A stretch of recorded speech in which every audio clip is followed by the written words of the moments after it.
Alhamdulillah, ini adalah peternakan murai batu. Sistemnya niki sistem koloni, jadi berbeda sekali dengan sistem paket atau per kamar. Ini sistemnya koloni. Apa perbedaannya? Yang pertama, sistem koloni ini adalah di mana ada 4 indukan dan ada 1 penjantan, dan masing-masing untuk sarang pun jumlahnya 4.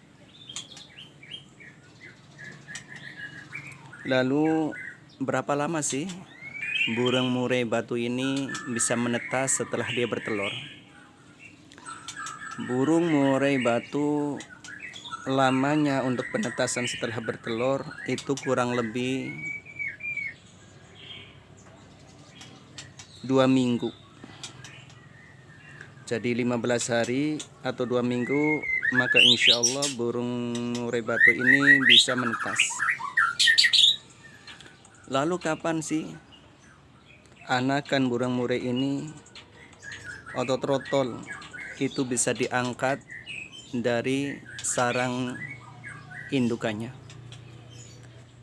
Maka tergantung yang memelihara.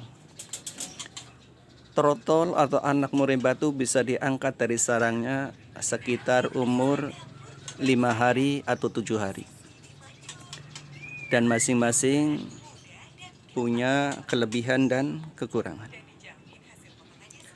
Trotol atau anak murai batu ini selama 4 atau selama 5 atau 7 hari itu, maka kita fokus dalam ngasih suapan makanan. Jadi waktu kita benar-benar maksimal untuk memperhatikan dari segi makanannya. Lalu berapa lama trotol ini bisa mandiri atau bisa makan sendiri? Maka untuk anakan trotol atau anakan murai batu bisa mandiri itu kurang lebih umur 20 hari sampai 21 hari. Maka insya Allah kebiasaan trotol itu bisa mandiri, bisa makan sendiri tanpa harus kita suapin.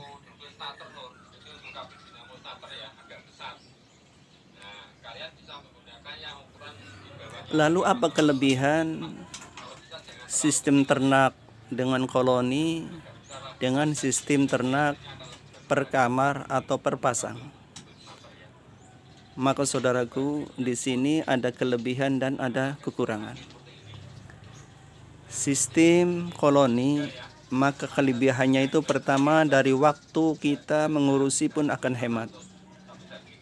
Dari segi makan pun akan hemat, dimana kalaulah waktunya 10 menit untuk ngurusin ngasih makan atau menyiapkan kebersihan atau minuman, maka waktunya itu akan menghemat kita dan tenaga kita.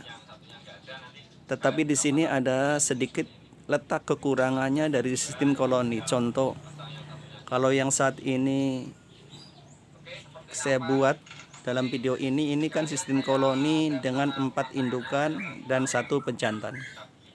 Dan setiap indukan itu masing-masing punya 1 sarang. Itu tatkala mereka sedang menganggrem atau bertelur, maka itu tumpang tindih, saudara. Bisa tumpang tindih. Dari betina yang 1 bisa saja mengkerami sarang yang kedua. Begitu juga seterusnya. Dari betina yang 2 bisa mengkerami daripada sarang yang ketiga. Ini kekurangan daripada sistem koloni. Tetapi sebaliknya, sistem paket atau sistem per kamar 1 pasang itu tidak. Contoh misalnya dalam 1 kamar kita siapkan 1 indukan dan 1 jantan, maka dia akan tidak tumpang tindih dalam cara mengeraminya. Ini lebih efisien, cuma waktunya kita banyak yang terbuang. Maka dari sistem koloni, sistem paket kandang berpasang, maka menurut saya yang lebih efisien dan lebih baik itu sistem paket kandang, di mana 1 jantan dengan 2 indukan. Maka insya Allah dengan cara begini, yang setiap indukan itu ada sarangnya, maka tidak akan tumpang tindih. Dan pengawasannya kita pun tidak perlu maksimal ekstra ya. Artinya kita mengawasi hanya tatkala dia sudah menetas. Maka inilah sistem peternakan batu murai dalam cara sistem koloni, di mana di sini ada 4 indukan dan 1 jantan, dan masing-masing ini sudah berjalan ya, udah 3 kali panenan ya. Sistem koloni ini pada hakikatnya itu hanya percobaan, karena sebelumnya sistemnya itu sistem per kamar, 1 jantan dengan 2 betina.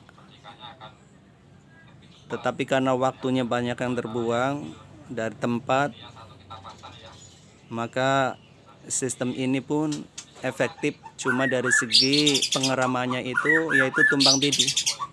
Tapi buat kita ya selaku peternak, intinya tatkala sudah menetas itu yang lebih maksimal kita untuk mengontrol atau memperhatikannya. Umur 1 minggu atau 5 hari kita angkat saja. Maka dengan cara ini maka insya Allah hasil dari para peternakan kita insya Allah akan kita dapati minimal 75% itu berhasil.